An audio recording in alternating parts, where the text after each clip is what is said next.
Welcome to Cell and Molecular Biology. Today, we are diving into one of the most fascinating processes in living organisms, translation.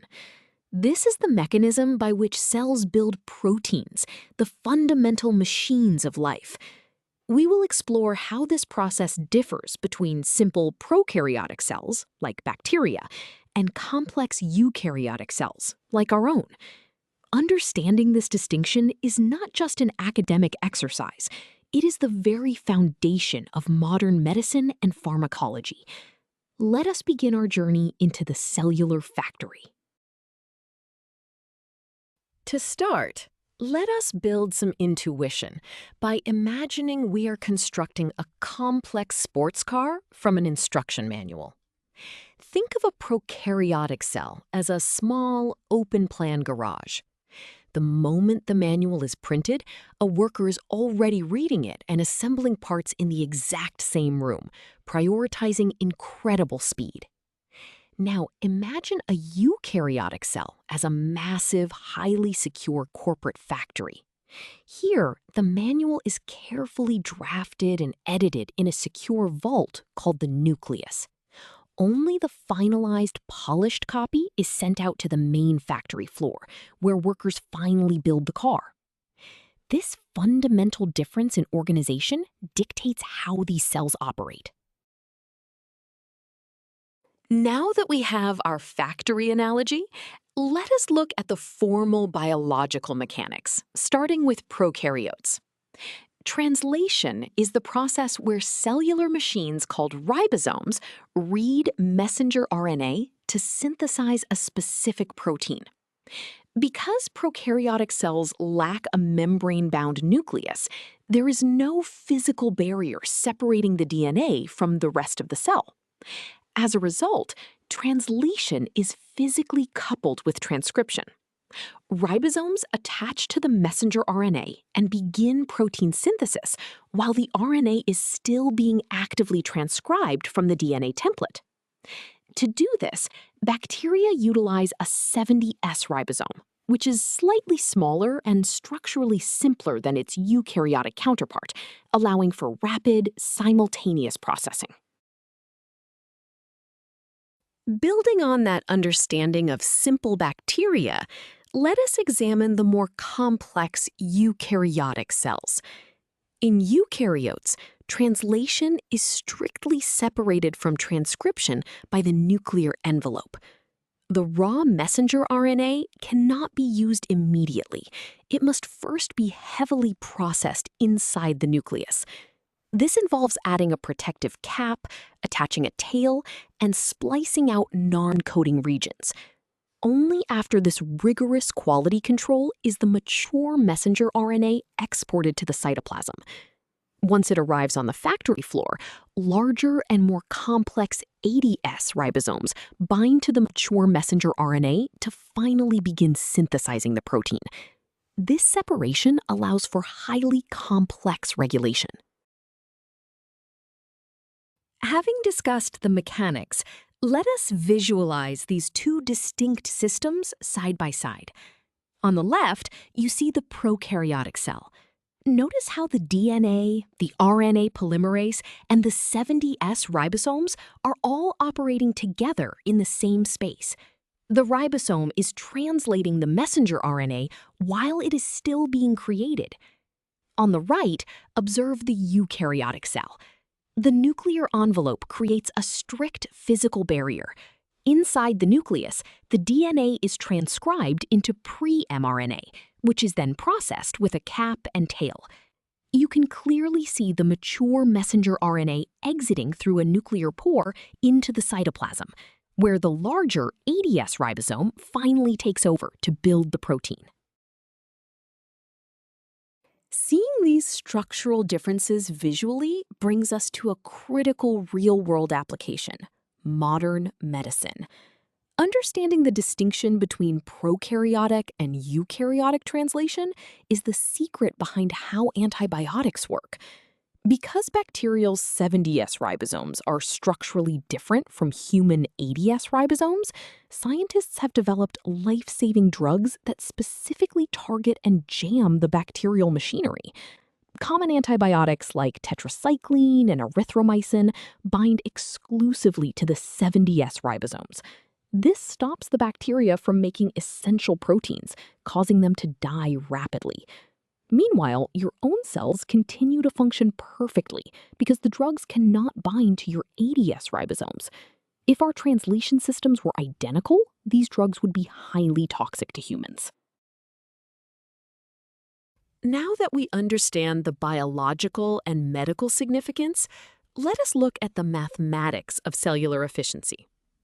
This formula allows us to calculate the exact time required to synthesize a protein.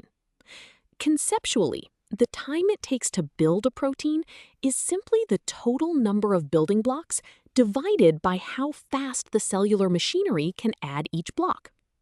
In this equation, T represents the total time required, measured in seconds. N represents the total number of amino acids, which are the building blocks of the protein chain. Finally, R represents the rate of translation, measured in amino acids added per second. If the length of the protein N increases, the total time T will naturally increase. Conversely, if the ribosome works faster, meaning the rate R increases, the total time T will decrease. With our formula established, let us apply it to a practical scenario to compare cellular speeds. Imagine a specific, essential protein that consists of exactly 600 amino acids. We want to calculate the time it takes for a single bacterial ribosome to translate this entire protein from start to finish. We're given the total number of amino acids, N, which is 600. We also know the prokaryotic rate, R, is 20 amino acids per second. By substituting these values into our formula, we divide 600 by 20. This gives us a final answer of 30 seconds. Physically, this incredibly fast pace allows bacteria to multiply rapidly in changing environments, prioritizing speed and efficiency above all else. Having seen how fast bacteria operate, let us perform the exact same calculation for a human cell. We're looking at the identical protein, so our number of amino acids, N, remains 600. However, the eukaryotic rate is much slower, at just 5 amino acids per second. We substitute these new values into our formula, dividing 600 by 5. The math yields a result of 120 seconds, or 2 full minutes. This physically demonstrates a crucial biological trade-off. Eukaryotic cells sacrifice raw speed in order to maintain higher precision, complex regulation, and careful quality control during protein synthesis. Beyond just time, we must also consider the massive resources required for this process. Translation is highly energy-intensive. Conceptually, the total energy a cell spends is simply the length of the protein multiplied by the fixed energy cost to add a single building block. In this linear equation, E represents the total energy expenditure, measured in high-energy phosphate bonds. N is again the total number of amino acids. C represents the energy cost per amino acid. For every single amino acid added, the cell must hydrolyze the equivalent of 4 high-energy bonds, which includes ATP and GTP molecules. Because this is a direct multiplication, if a protein is twice as long, it will require exactly twice as much energy to build. This helps scientists estimate the metabolic load on a cell. Let us put this energy formula into practice to see just how expensive protein synthesis truly is. We want to calculate the total energy cost to translate a specific protein that is 450 amino acids long. We are given N equals 450. We know our fixed cost, C, is 4 high-energy bonds per amino acid. By substituting these values into our linear equation, we multiply 450 by 4. This gives us a final answer of 1,800 high-energy phosphate bonds to build just one single copy of this protein. This massive energy requirement explains physically why cells tightly regulate translation.